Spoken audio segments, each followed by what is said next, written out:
We're making our farmhouse shutters from 3 pieces of pressure-treated 1x6 yellow pine.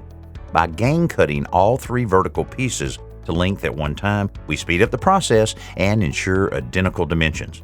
Depending on the size and your preference, you can use either 2 or 3 horizontal pieces to join the verticals together. These shorter pieces can also be gang cut to save time.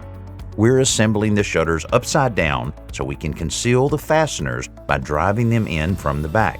We apply waterproof wood glue to each horizontal piece, slide it into position under the verticals, and then drive 1 1/4 inch coated deck screws through the verticals and into the horizontal piece. Once the shutters are assembled, we sand them down to round off the edges and remove any splinters before we apply a wood stain to the front surface.